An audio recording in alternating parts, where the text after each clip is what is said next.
ठाणे महापालिकेसमोर समाजसेवक संगम डोंगरे यांचे oxygen cylinder घेऊन अनोखे आंदोलन। ठाणे शहरात वारंवार होणाऱ्या झाडांच्या पडझडीच्या घटनांकडे महापालिका प्रशासनाचे लक्ष वेधण्यासाठी समाजसेवक संगम डोंगरे यांनी आज ठाणे महानगरपालिका भवनासमोर अनोखे आंदोलन केले। यावेळी त्यांनी हातात झाडांच्या फांद्या आणि ऑक्सिजनचा बाटला घेऊन प्रशासनाचा निषेध व्यक्त केला। संगम डोंगरे यांनी शहरातील झाडांची होत असलेली पडझड, वृक्षसंवर्धनाकडे होणारे दुर्लक्ष आणि त्यासाठी जबाबदार अधिकाऱ्यांवर कारवाई करण्याची मागणी केली। तसेच संबंधित अधिकाऱ्यांना बडतर्फ करण्यात यावे अशीही मागणी त्यांनी यावेळी केली। यावेळी त्यांनी आरोप केला की ठाण्यात जंगल आणि हिरवळीच्या जागा बिल्डरांच्या घशात घातल्या जात असून अशा परिस्थितीत झाडे कशी वाचणार असा सवाल उपस्थित केला। भविष्यात नागरिकांना ऑक्सिजन पार्कच्या माध्यमातून विकत घ्यावा लागेल अशी भीती त्यांनी व्यक्त केली। या आंदोलनामुळे महापालिका प्रशासनाने शहरातील वृक्षसंवर्धन, धोकादायक झाडांची देखभाल आणि पर्यावरण संरक्षणाबाबत तातडीने प्रभावी उपाययोजना कराव्यात अशी मागणी करण्यात आली। गेल्या 4 दिवसांमध्ये 170 झाडं जी आहेत ही पडलेली आहेत का पाडलेली ते माहिती नाही, ठीक आहे। पण आता हे जे यांच्या झाडाची जबाबदारी जी आहे आणि तुम्हाला अजून एक सांगायची गोष्ट अशी आहे की केदार पाटीलची मिसेस ही स्वतः ठेकेदार आहे आणि वृक्षपाधिकाचे ते ठेके घेते अशी आम्हाला जी प्राथमिक माहिती मिळाली आहे। आम्ही काल सन्माननीय आयुक्तांना भेटलो, आयुक्त साहेबांना सांगितलं, साहेब म्हणलं केदार पाटील जे आहेत हे भ्रष्ट अधिकारी आहेत आणि तुम्ही त्यांच्या हातात तुम्ही जबाबदारी दिले।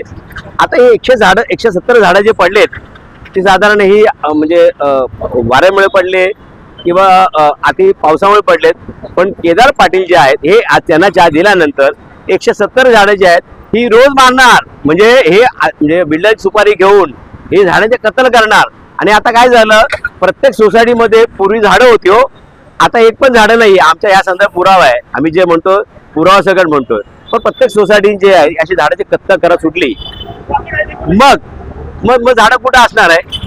आमचे माननीय सन्माननीय आयुक्तांना मी अशीही मागणी केलेली आहे की तुम्ही जे आता एखादी नवीन सोसायटी जेव्हा तिची पुनर्विकास होते तर हे काय करतात, तात्पुरती टेम्पोररी झाडं दाखवतात आणि ओसी घेतात, पण तसं बघितलं झाडं लावत नाहीये।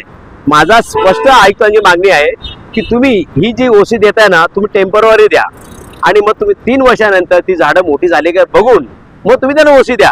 त्यात काय होईल, ही झाडं पण आहे ना, ही झाडं पण वाढली जातील आणि या ठाणे शहरात प्रत्येकाला ऑक्सिजन मिळेल।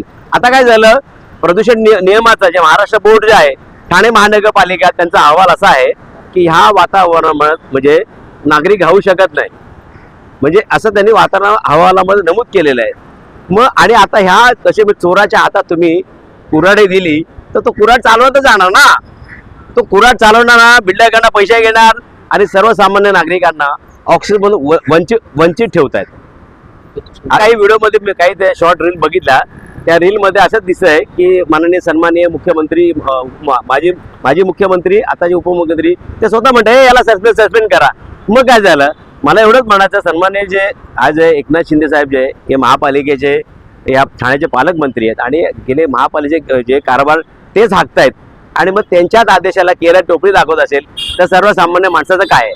आणि एकंदरीत ह्याचं बघत आणि मला काय आहे, देहरादून सारखी महानगरपालिका जी आहे ही ज्या ठिकाणी राबवते, म्हणजे त्या महापालिका बजेट नाहीये, त्या महापालिका जे आहे ते अशा प्रकारे राबवते। पुढे गेलं हे बघा, देहरादूनचं प्रपोजल आहे बघा, मग ते लावून ते झाडं दाखवतात।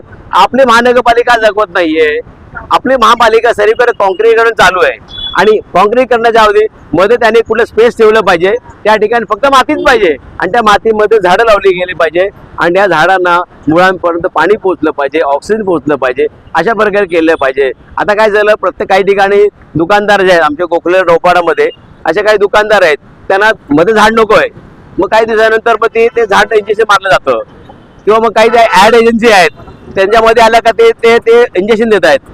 तर यांची वृत्ती चुकीची आहे, यांच्या चुकीच्या वृत्तीला मी विरोध करण्यासाठी आलोय आणि आम्हाला या ठाणे शहरात झाडं लावायला पाहिजे, झाडं जगवायला पाहिजे आणि ह्या संदर्भात आम्हाला पुढे ऑक्सिजन मिळत नाहीये, तर आज मला ऑक्सिजन गरज पडलेली आहे,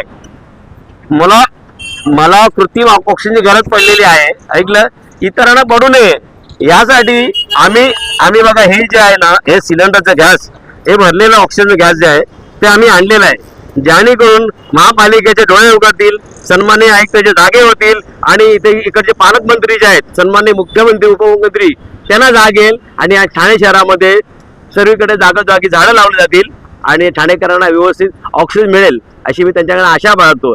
अन्यथा नाही गेलं तर हा सिलेंडर गॅस जो आहे माननीय सन्माननीय आयुक्तांना लावल्याशिवाय राहणार नाही. सर